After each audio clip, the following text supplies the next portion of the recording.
Welcome to the Gifts from the Edge podcast, where you are about to meet parents and professionals, educators and entrepreneurs who have taken the path less traveled, and by doing that, have made all the difference. Now it's time to step out of the ordinary. Here's your host, Andrew Lord. Hello, everyone, and welcome back to the Gifts from the Edge podcast. I'm Andrew Lord, and today we're talking with Suzie Wood, who is the founder of Searchlight Coaching. She's the creator of Built to Shine, Built to Soar, and Freedom to Parent, 3 amazing programs. She's the mother of 4 grown boys and brings a lot of wisdom and a lot of experience from that. And she's also a leader within the School of Faith. She's the captain to Canada and Queensland and overseas revival groups there. Really looking forward to catching up with her and hearing more about her story today. Sue, welcome to the podcast. Thank you. Good to be here. All right, let's go right back to a time when we first met. Now, I didn't know you. You just reached out to me. And it was really cool, our first meeting. I remember we met at the Little Fish Cafe, I think it was, the vineyard there. And we just talked about the dream. And so just tell me a little bit about what compelled you to reach out and start this connection with me.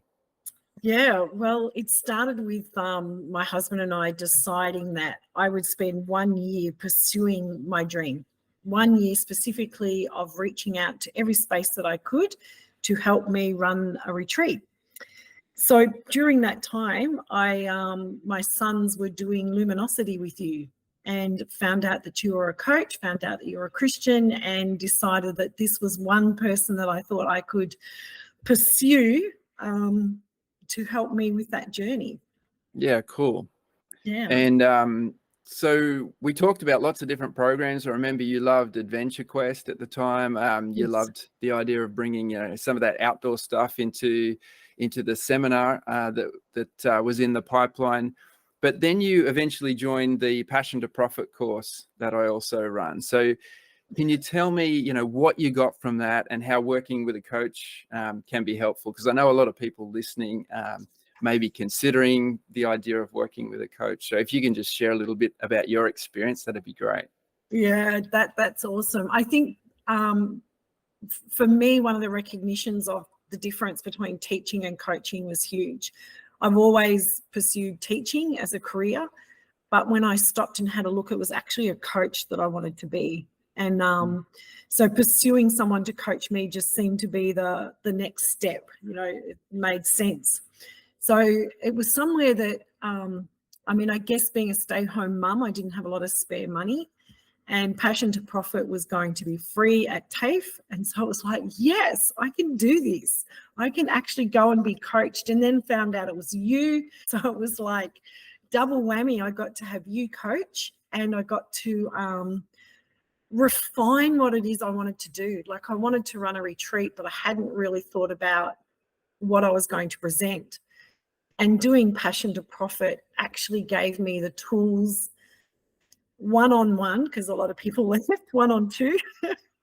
A lot of the tools like putting together the Built to Shine, putting together Built to Soar, and putting legs on my dream, putting legs on running that retreat, and just having that coach believe in you, no judgment, dreamed bigger than I dreamed, which was so exciting because most people go, how can you do that? That's too big. And you just go, well, it's inside. I want to do this. And so working with a coach who dreams bigger than you stretches you and takes you into that place of, yeah, I can do it. So that's awesome to hear. That's great. And the thing I loved about you is that you were willing to go to that place. Some people don't even want to entertain the idea. They're scared of the dream because they know that it's going to require some action from them, so they don't even go there. They just keep pushing it away. So number one, you have the courage to go there and think about this idea, but then you took steps. They weren't always straightforward steps, but you just kept taking them, and that's the really cool thing that I see in your journey. So can you take us a little bit further even? So you've done Passion to Profit, you've finished, you've created a website, you've put together some courses, you started to get some clients, started to get some people taking on your programs and that sort of thing. Yeah. Just keep walking us forward from there. Oh, that's crazy, because I remember one of the things that I did was I set a goal of running one of the projects, Built to Shine, before the course ended, so that I could get the valuable feedback. Part of the link of coaching was to get the feedback. And you asked me what was success, and I said, have somebody turn up, have one person turn up so that I could actually practice. And we ended up having 5. And I remember sharing with you at the time just what that was like to run one of my courses. But I guess, oh my gosh, what happened from there? That year of pursuing my dream, and then having an actual tool in my belt, the course in my belt, to actually then offer people or offer something, just changed everything. I was working for a business coach, Wes Hone, which a lot of people were doing his course. And I got rung up from one of his clients and said, needed some help with some business things, and I was able to answer. And he asked that unmistakable question of, what's my dream? And it's like, to run a retreat. So I asked him back, what's his? And he said, well, I'm running a Bible school online. And I went, wow, I've always wanted to do a Bible school online, or a Bible school. But how do I do that? Because you're home, it's not easy. I'm not academically minded. And this revival school, I jokingly said to him offhanded, well, what if I work for you, ringing up your bad debtors, and I can do the course? And it was just an offhanded comment, because I'm pursuing, remember, all the things that I was doing was pursuing this opportunity to build my tool set, my repertoire to take into running a retreat. Anyway, he rang 2 weeks later and said yes. Found myself enrolled in an online Bible revival school. 2 weeks from it starting, he rang me back and said, we're out of leaders. We have grown too big. We need leaders. You mentioned that you're a teacher. Would you like to facilitate a group? And I went, what? Haven't even done the course. Don't even know anything about it. Don't even know what I'm teaching. But I said yes. It was about that year of just saying yes to the opportunities that come my way. Halfway through that, he needed emails done. So I started doing emails. Halfway through that, he grew into Canada and asked if I would do Canada. And then halfway through all this, he asked me to start writing curriculum. And from that, I traveled to Canada. I got an opportunity to lead 3-day intensives, Brisbane 3-day intensives. And then from the students that attended the course that I was hosting or that I was running, asked me to preach. And oh my gosh, I found myself preaching at a small church, Oshawa, to mostly African people, and spoke on joy and did amazing. And it's just kept going from there, just saying yes to opportunities. But and this is all in the space of just a couple of years, yeah? 2 years, yeah. 2 years, yeah. 2 years. It's and just there was some travel, as a part of that as well. Yeah, tell us about that. Oh, well, my saying yes, Tristan rung up 2 weeks before the Canadian intensive and goes, I've just found really cheap flights. Do you want to go to Canada for 5 days to run an intensive? And I went, sure. So I found myself in Canada with 30 students running from, Friday night, all day Saturday from 8 till 10 o'clock, and then all day Sunday about 8 till 7 o'clock, running a 3-day intensive. It was an amazing time. And then because I still oversee Canada, go back twice a year. So that's been awesome. Amazing. Yeah. Yeah. And so you've been asked to create some content for the School of Faith. So there's your passion and your pieces, the bits and pieces from your coaching coming through. Yes. And then, you're being given the opportunity, put in front of audiences and given a platform through the School of Faith as well. So it's just this beautiful win-win scenario, isn't it? Absolutely. Writing the curriculum, that was a stretch, an unexpected stretch. Putting down on paper who I was. One of the things that I feel like is my strength is being prophetic, and in an unusual way of getting people to do things prophetically as well. Like, it's when you do something shifts, not just saying it. And putting that on paper, who I was quite confronting. It actually put me in a box that I just finally felt like I'd got out of. And then just coming to realize the value of, it's okay to still change even if you've written it down. That was a bit of a aha moment, that just because I've written it down, it doesn't mean that's who I have to be all the time. And I think that was stopping me in my writing. So I know I want to write.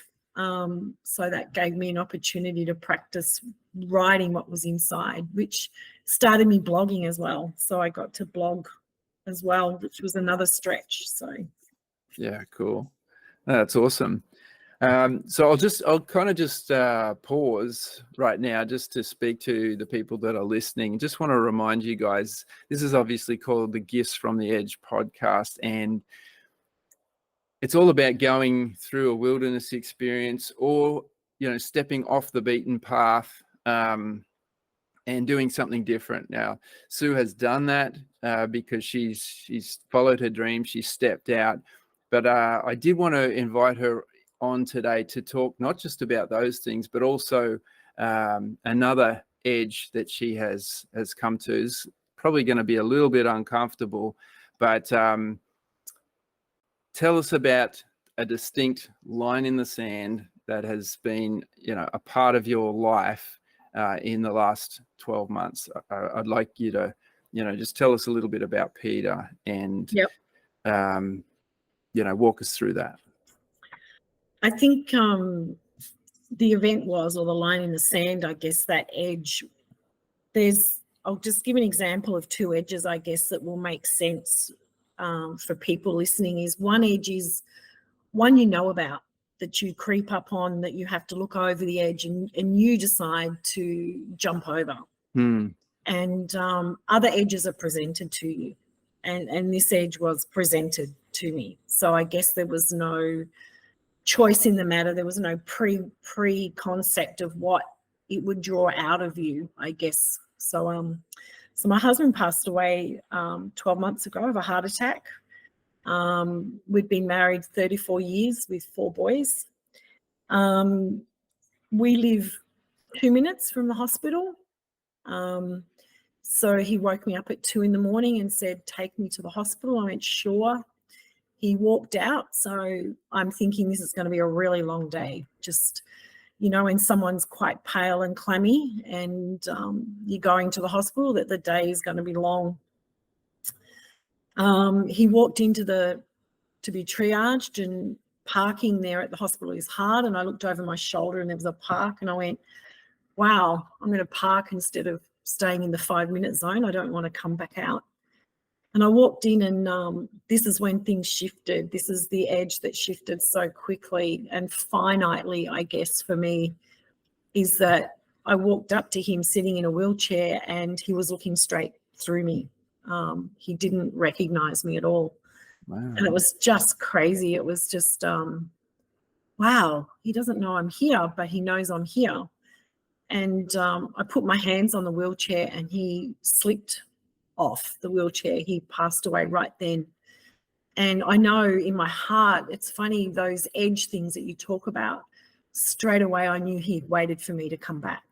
Mm-hmm. He waited for me to say goodbye. And he never recovered. He was another 30 seconds from resus and he never came back. There was no fight. There was no ringing the intercession team. There was no nothing. So, that edge presented to you, that finite turning point in your life, it's crazy how the days, the months leading up to that were pre-prepared, even though you don't see it at the time. My husband had just lost his job. He'd been made redundant, so he had a payout. He had time off. So we had just spent, I guess, 3 months, I dare say, rediscovering each other, if that's the right word, holidaying together and dreaming together again. Like, where do we want to go?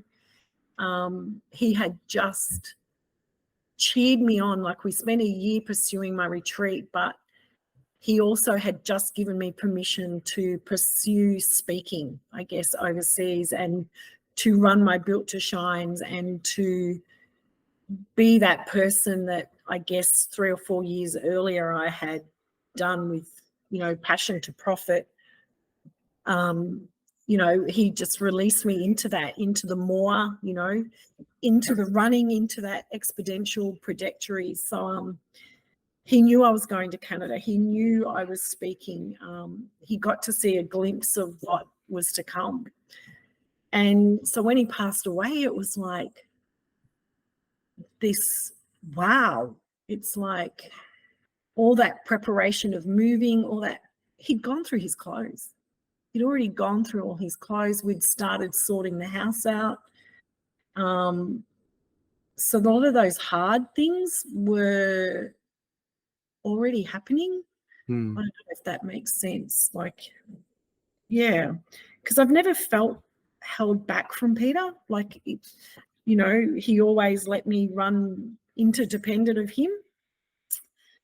He always got to do everything he could do because the family was such a, I guess, a close-knit family. It was a safe family. It was somewhere there was always room for people to thrive.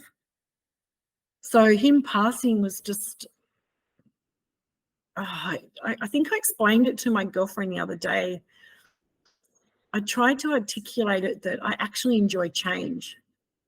So the grief versus embracing the change, there was this tension because the change was normal and made me happy, but the grief of losing someone and doing it with someone, it was just a crazy, crazy tension of life being so normal so quickly. And you said that you spent time rediscovering one another, dreaming together. I mean, that sounds like a beautiful thing, but did it make it harder for you, in a way? In a crazy way, it made it easier because I know that probably sounds strange and people want you to say different things, but he knew where I was going. He knew it was my turn to run. And knowing that he knew that, knowing I had permission to do what I was doing, there was a different kind of freedom, different kind of, I wasn't doing something that was different to what I was doing. I don't know. It's like, not that he's there with you, because he's not. I find that really hard. He's not, but he isn't. But he's, yeah. I don't know. I thought in some ways it was easier, Andrew, because he just had my back. He wasn't there, but he had my back. Yeah.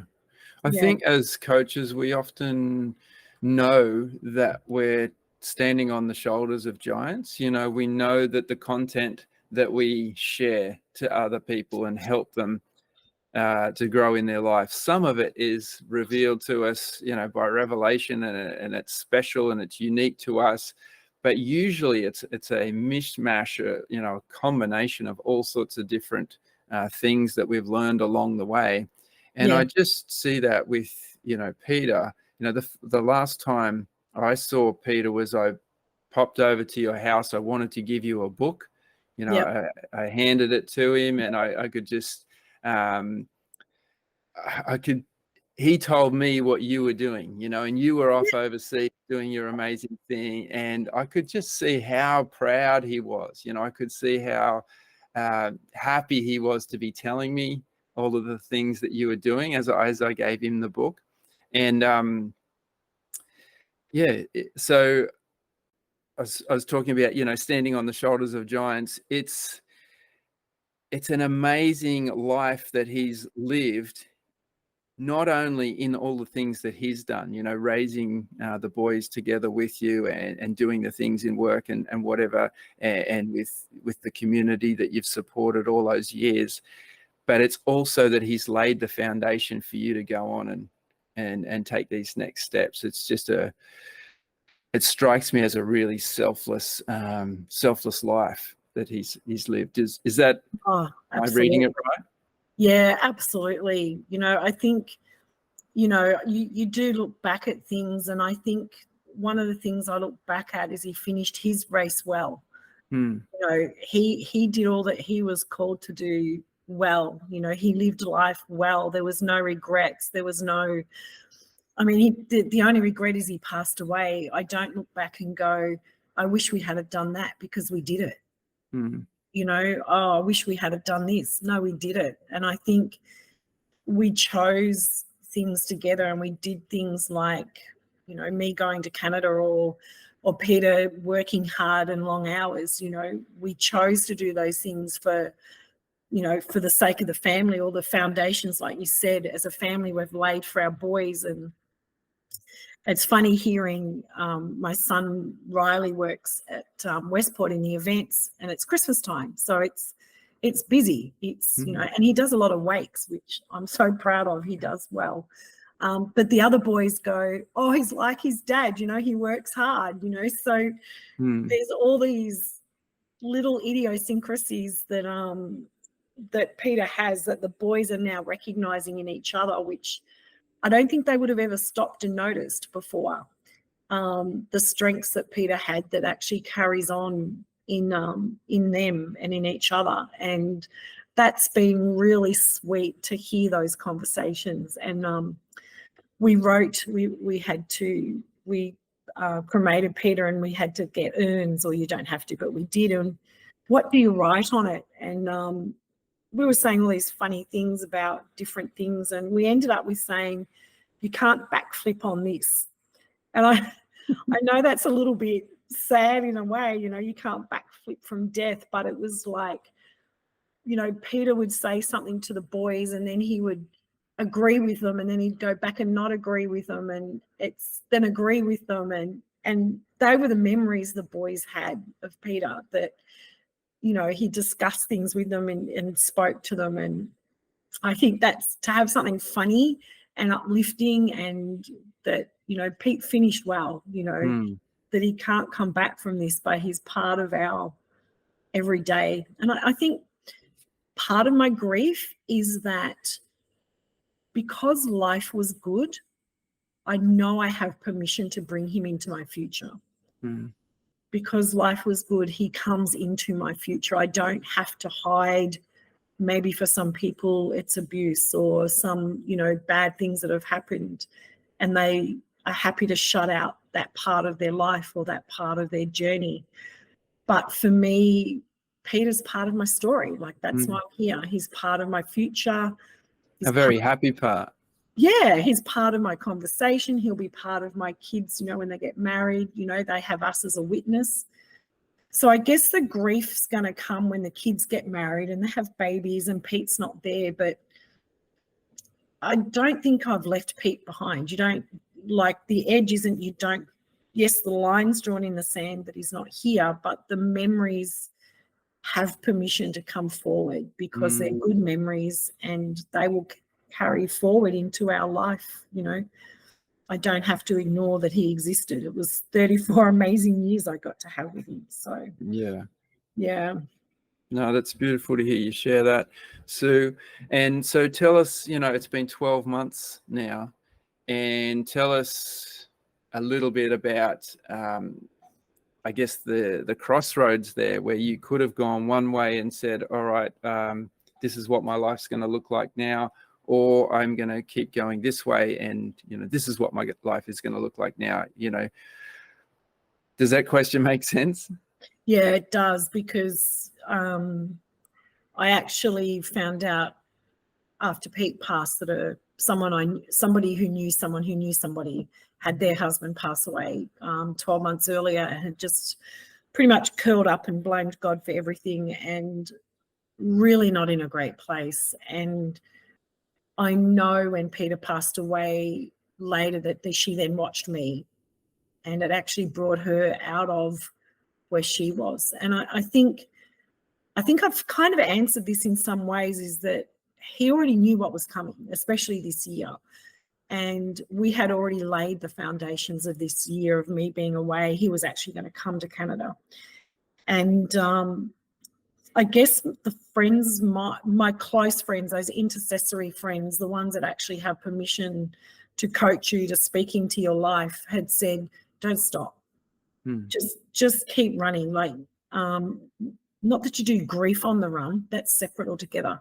But these opportunities that have come, you've worked so hard for. Peter knew about it. He'll be cheering you on. Don't put that aside. And I think for me, that was the best thing I've ever done. You know, I without being rude, I don't work. I just do the coaching and the online school on Mondays. There is a lot of lonely times you do nothing 9 to 5 when everybody else is at work, that you then don't have to stop doing 3 weeks away. There's still plenty of nothing, and dare I say lonely times, that's kept me going. It's been something to look forward to. You know, God even gave me a message of speaking on joy in Oshawa the second time. And to stand there and tell others that you can be joyful, not happy, like this innate joy that is a gift that you can unwrap in hard times, and see the effect it had on people and see them dance in victory in the aisles of church, was just an amazing time of grief in some ways, that you just had permission to be happy, because not many people, or even joyful, not many people give you permission to have joy in the normal. And it just sucks. It's just like, yeah, life, there are so many good things that still happen that you can't ignore as well. Yeah, and my philosophy, I don't know if you remember, but you asked us to write stuff down right at the start, our goals and missions, and one of mine was to live life, to actually live it and not watch it go past. And I guess I really dug into that. You know, I still wanted to be part of life, not just watch it go past. So that's, I guess, that strength of leading up to any edge that you come to catches you the other side, like it. So you draw on those strengths of just living stuff, you know, and not just watching it. Yeah, no, that's great, Sue. You mentioned the joy and your deep understanding of what it is to be joy, even in trying circumstances. That's definitely one of the gifts that you have brought through this season. Is there any other, you know, key gifts that you think that you'd like to share? Don't regret life, you know, do it. Don't go, I should have. You know, I think for me, like I was sharing, is that we do step into those unknown places. Peter and I have moved town 5 times. I don't know, it could even be more, 3 different states. We've done the hard things. We've stood when churches are split. We've stood when school's been tough for the kids.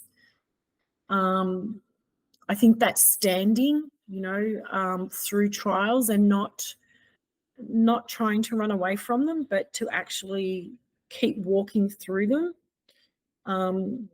I think I've become a little bit more compassionate. I'm not a very compassionate person in nature. Someone said I can walk on eggshells without crushing them, and walking on eggshells, I can be a little bit confronting at times to people. So a gift I would say for others is I am far more compassionate than I used to be. But just, experience. I think experiencing all your emotions. Don't ignore being upset. Don't ignore being angry. Don't ignore being happy. There's a right emotion for the right time. And, you know, there's times to just sit and cry and bawl my eyes out. And there's just times to laugh. And I think when you don't ignore how you're feeling and don't push aside how you're feeling, I think one of those coaching thingos I think I remember ages ago that really helped me was when your feelings don't match your beliefs, or what's happening, there's tension and anxiety. And I think for me, going through the grief and experiencing it in the lonely times, but then the laughter in the good times, I think keeps you real. I don't know, for me, being real and authentic is more important than just pretending, I guess, being who you are and truly who you are. I think that's important. Yeah, that's cool. Well, thanks, Sue. That testimony, I feel like your life is a testimony of what you're all about, which to me is just continually moving forward, continually taking steps, encouraging others to do the same, standing on the ground that you have already taken, and continuing to move forward. I know that you're continuing to do more great things, more amazing things. Is there people might be listening to this and thinking, I'd love to connect with Sue? Is there ways that people can do that, or are you speaking anywhere locally, or what's coming up? I've just spoken last weekend on Sunday. Oh, we missed that one. We missed that one. Let me tell you the topic though, because it was a Christmas message of love comes down. God comes down, Holy Spirit comes in, love comes in. From that place, love goes out, and then love comes again. God comes again. So yes, you've missed that one, although it is on the Grace website if you want to go and connect. Okay, we'll put a link. Yep. Yeah, we'll arrange absolutely. that. Yeah. So where do you connect? Most obvious place is my website, www.searchlightcoach.com. I've had the year off keeping it up to date, but all my contact details are there. Facebook, Searchlight Coaching, you can inbox me. Suzie Wood at 0401 02 9935. You can always give me a call, invite me to speak, run a workshop. They're not overtly Christian. There's the only Christian that needs to come into it is how much you want. So they're all mostly secular courses. I run Freedom to Parent. Apparently I'm preaching. Something I haven't done before. Share my testimony. I love sharing my testimony, especially walking in big boots. It's a great testimony to share, saying yes to walking in my big boots. Always a good, Yeah, that's cool. And for those listening, if you'd like to, get Suzie to come and speak at your next event, or help her, run a workshop for your team or anything like that, the good thing with Suzie is now you know that she'll probably say yes if you ask her. Yes.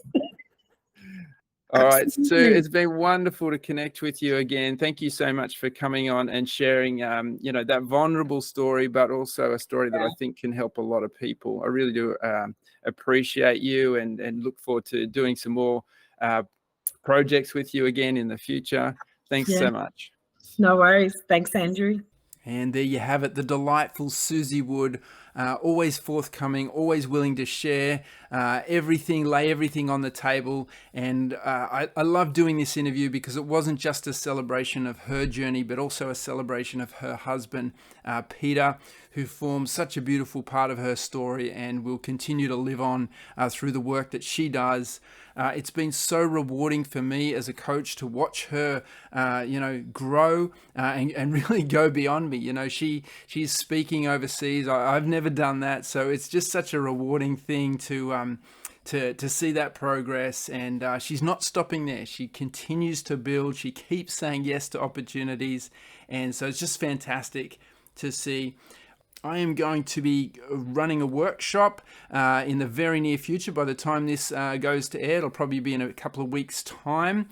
And Sue's going to be with me. She's going to be part of our team there. So, if you'd like to be a part of that, check it out. It's called the Activate Workshop. It's for Christians who want to go to their next level in God.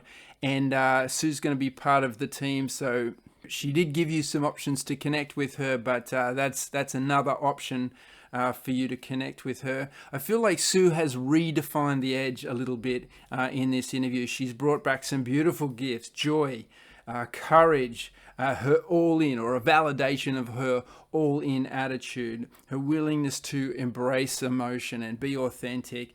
So these are all things that were already there inside of her, but the challenges that she's faced in recent times have just brought that even more to the surface. And her program is called Built to Shine, and that is exactly what Suzie is doing. So thank you so much for listening to this. I hope you got a lot out of it. I certainly enjoyed it. I'll talk to you very, very soon.